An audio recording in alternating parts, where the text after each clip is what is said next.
সম্মানিত সুধী, এবারে অনুষ্ঠানের প্রধান অতিথি গণপ্রজাতন্ত্রী বাংলাদেশ সরকারের মাননীয় প্রধান উপদেষ্টা ডক্টর মোহাম্মদ ইউনূসকে তার ভাষণ প্রদানের জন্য সবিনয় অনুরোধ করছি। Ladies and gentlemen, now I humbly request the Honorable Chief Guest of today's ceremony, Dr. Mohammad Yunus, Honorable Chief Advisor of the Government of the People's Republic of Bangladesh, to speak. Assalamu alaikum.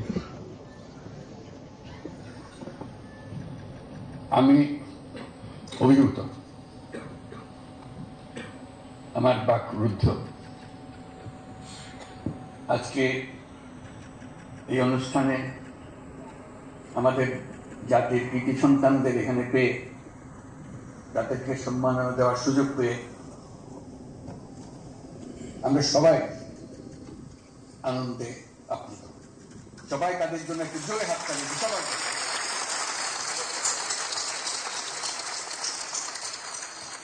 বিশেষ করে নারী football টিমের জন্য,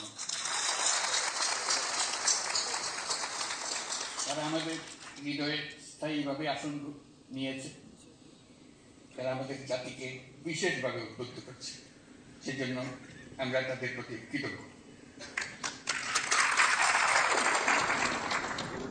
প্রিয় সুধীবৃন্দ, দেশের বরেণ্য ব্যক্তিত্ব যারা আজ 21শে পদকে ভূষিত হয়েছেন,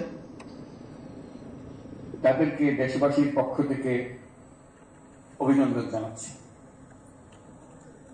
আপনাদের অবদানের জন্য জাতি বিশেষভাবে কৃতজ্ঞ।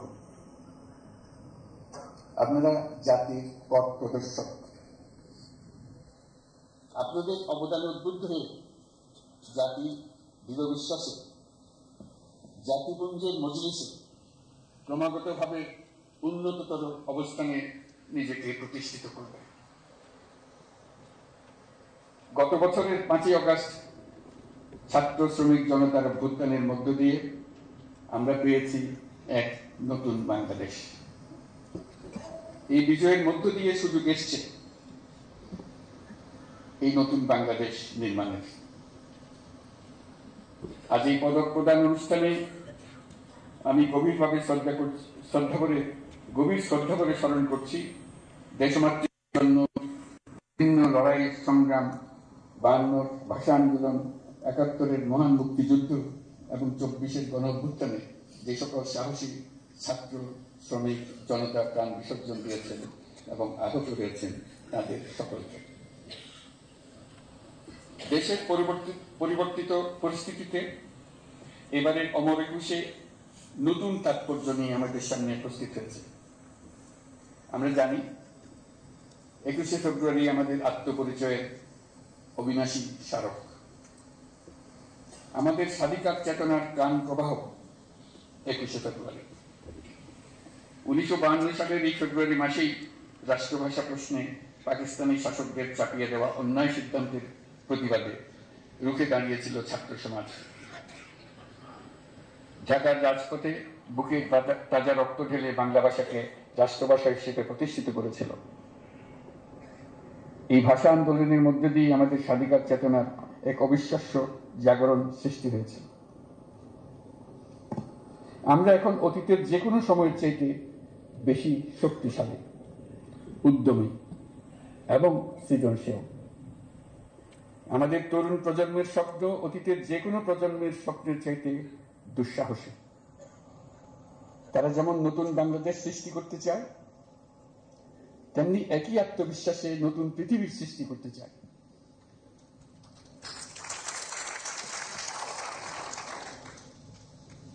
নতুন পৃথিবী সৃষ্টিতে তারা নেতৃত্ব দিতে চায়। সে নেতৃত্ব দেওয়ার জন্য তারা প্রস্তুত। ছেলেরাও প্রস্তুত, মেয়েরাও প্রস্তুত। তারা ঘুণে ধরা আত্মবিনাশী সভ্যতার বন্ধন মুক্ত হয়ে তাদের স্বপ্নের নতুন সভ্যতা গড়তে চায়।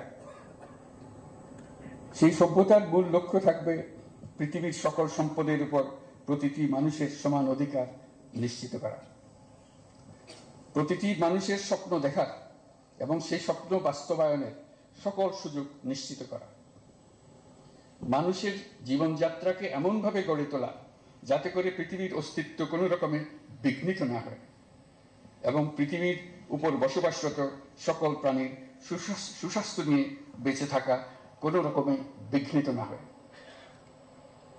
আজ এই মহান শহীদ দিবস ও আন্তর্জাতিক মাতৃভাষা দিবস 2025 উদযাপনের স্মরণীয় দিনে আমরা জাতির এই স্বপ্নের আশু বাস্তবায়ন নিশ্চিত হোক এই কামনা করছি। দেশে যারা আজ জাতির পক্ষ থেকে স্বীকৃতি পেলেন